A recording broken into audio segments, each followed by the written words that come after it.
Sir creek इधर है, land border Gujarat से निकलता है, तो दूसरा देश हम केरला जैसे वो हमारे लिए अच्छा है, हमारे देशवासियों के लिए, पर जो दूसरे साइड में है, जो दुश्मन है, उसके लिए 26/11 के बाद आर्थिक इंडिया की जो आर्थिक फाउंडेशन थी वो बहुत हिट हुई। सिक्योरिटी फोर्सेस एक टेबल पे जुट के सोच के कि क्या चाहिए हमको,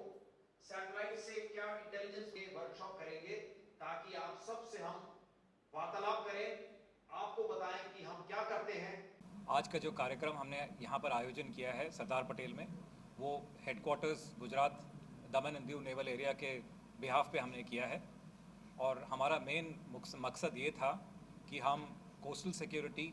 या तट सुरक्षा के नाते हम जो कर सकें, जितने एजेंसियां यहाँ पर इन्वॉल्व हैं उन सबको एक मंच पे ला पाएँ और उन सब से उनके व्यूज़ लें और हम अपने व्यूज़ एक्सचेंज कर पाएँ, ताकि हम तटीय सुरक्षा को मुट्ठी बन के मजबूत बनाएं और इंश्योर करें कि गुजरात जो इतना समृद्ध राज्य है उसके तट हरदम सुरक्षित रहें और हम एक दूसरे के बारे में समझ पाएँ। इसके चलते हमने police, coast guard, marine police, BSF और कस्टम्स और मछुआरा कम्युनिटी, जो कि सबसे महत्वपूर्ण हिस्सा है इस तटीय सुरक्षा के चलते, उन सबको हमने साथ में बुलाया है और हम ये कार्यक्रम आयोजन कर रहे हैं जिसमें कि हम अपने व्यूज़ एक्सचेंज करेंगे। मछुआरों का मेन रोल इसमें ये है कि क्योंकि ये हमेशा इनके काफ़ी बोट समुद्र में रहते हैं, तो उसके चलते वो हमेशा हमको उनके वो हमारे आइज़ एंड ईयर्स बन सकते हैं, कान और नाक बन सकते हैं समुद्र में, और हमें जब भी चाहिए वो हमें इंफॉर्मेशन इमीडिएटली बता सकते हैं, क्योंकि इनके जो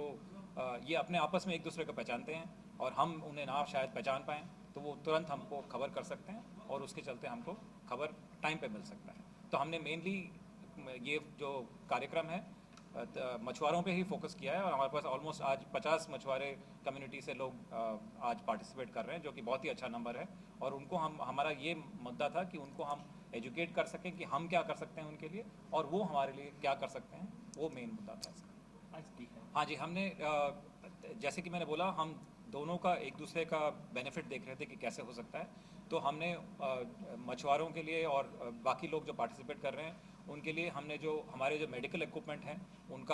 उसका डिस्प्ले किया हुआ है। जो हम अपने जहाज़ों में जो वेपन्स यूज़ करते हैं वो समझा रखा है। जो कम्युनिकेशन इक्विपमेंट है वो डिस्प्ले किया है, और जो सेफ्टी इक्विपमेंट है, लाइफ राफ्ट हो गया, लाइफ बॉय हो गया, लाइफ जैकेट हो गया, वो सब इस्तेमाल कैसे करना है और कैसे डिप्लॉय करना है उनके बारे में बताया है। एंड उसके अलावा जो कोस्ट गार्ड और नेवी के जो भी बेसिस हैं गुजरात में, जहाँ जहाँ पर तैनात हैं ये सब, तो उन सब के बारे में भी बताया है। जो लैंडिंग पॉइंट्स हैं वो प्राइमरीली मरीन पुलिस के अंडर हैं, तो नोटिफाइड लैंडिंग पॉइंट्स हैं, तो हम उनको यही समझा रहे हैं कि आप नोटिफाइड लैंडिंग पॉइंट पे ही जाएं और दूसरी जगह ना जाएं, ताकि मॉनिटरिंग ठीक से हो पाए। और जब भी वो मच्छी पकड़ने निकलें, वो उनको सबको वो मरीन पुलिस को इत्तला करके जाए कि कितने लोग एम्बार्क कर रहे हैं, ताकि उसमें कोई कन्फ्यूजन ना हो कि कितने लोग गए थे, कल को उनके साथ कुछ हादसा हो गया तो हमें भी पता रहना चाहिए कि कितने लोगों की मदद करनी पड़ेगी हमको, उसके हिसाब से हम अपने रिसोर्सेज मोबिलाइज कर सकते हैं। तो उसके चलते लैंडिंग पॉइंट्स का महत्व उसमें आ जाता है कि वो जब वापस आएँ या फिर निकलें, वहाँ से इतला करके जाएँ मरीन पुलिस को कि कितने लोग जा रहे हैं और कैसे जा रहे हैं। सर देखिए, ऐसा है, जो 26/11 में हुआ था वो एक फ़िशिंग बोट आया था, फ़िशिंग बोट के चलते टेररिस्ट आ गए थे और वो एक एरिया में लैंड करके अनआइडेंटिफाइड होकर निकल गए थे। तो अभी आइज़ एंड ईयर्स का काम करेंगे, तो हम क्या करते हैं, ये तो एक वर्कशॉप हम कर रहे हैं। इसके अलावा कोस्ट गार्ड और नेवी दोनों हम रेगुलरली कम्युनिटी वर्कशॉप करते हैं, कम्युनिटी इंटरेक्शन, और वो खासतौर पे हम मानसून के टाइम करते हैं, क्योंकि मानसून के टाइम सभी मछुआरे अंदर रहते हैं और वो सेलिंग पे नहीं जाते हैं। तो उस टाइम हम उनको अपने लोगों को भेज के उनसे वार्तालाप करते हैं और उनसे एक्सचेंज करते हैं व्यूज़ कि आप हमारी मदद कैसे कर सकते हैं और हम उनकी मदद कैसे कर सकते हैं। तो वो हम अलग अलग जगह पर जाके ये कम्युनिटी इंटरेक्शन ऑर्गेनाइज करते हैं। केवल पोरबंदर में नहीं, हम अलग अलग जगह जाके गुजरात के सभी एरियाज़ में जाके कोस्ट गार्ड और नेवी दोनों जगह जाके ऐसे इंटरेक्शन करते हैं उनके साथ। मैं यही कहूँगा कि अगर आप सिक्योरिटी के चलते आप इक्वल भागीदार हैं हमारे। सिर्फ हमारा काम नहीं है सिक्योरिटी करना, हमारा काम तो है ही क्योंकि हम एम्प्लॉय उसलिए हुए हैं, बट आप लोग भी देश के सिटीज़न होने के नाते आपका भी इक्वल भागीदार बनते हैं आप देश की सुरक्षा के लिए। और हम चाहेंगे कि आपको अगर आपके एरिया में कुछ भी संदिग्ध कार्रवाई करते हुए कोई दिखे या ऐसा कुछ काम करते हुए दिखे तो आप तुरंत सिक्योरिटी फोर्सेस को, चाहे कोई भी हो, चाहे पुलिस हो, कोस्ट गार्ड हो, नेवी हो, जो भी आपको पुलिस सिक्योरिटी फोर्सेस मिले या बीएसएफ हो, जो भी सिक्योरिटी फोर्स मिले उनको इतला करें ताकि अलार्म रेज हो जाए और उस हिसाब से जैसा भी एक्शन रिक्वायर्ड हो वो एक्शन एग्जीक्यूट कर पाएँ। नेवल ऑफिसर इंचार्ज गुजरात की तरफ से आप सभी का मैं इस कोस्टल सिक्योरिटी वर्कशॉप में स्वागत करता हूं।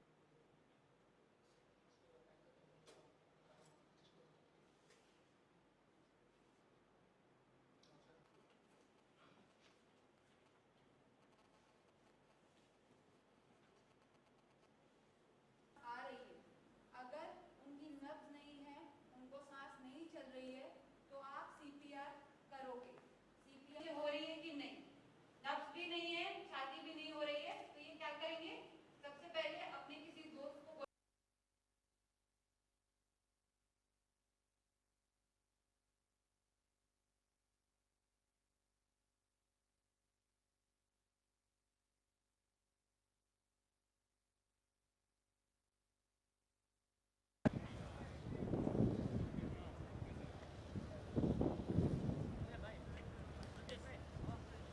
વાત નથી બહાર લે બિસ્કિટ જોઈને ઠેકાણું કરી લો. અરે જલ્દી ચલે જાઓ,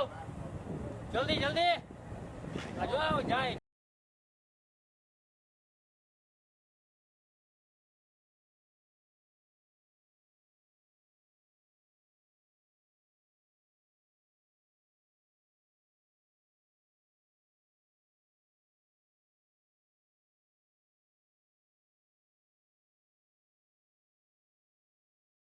આ વર્કશોપમાં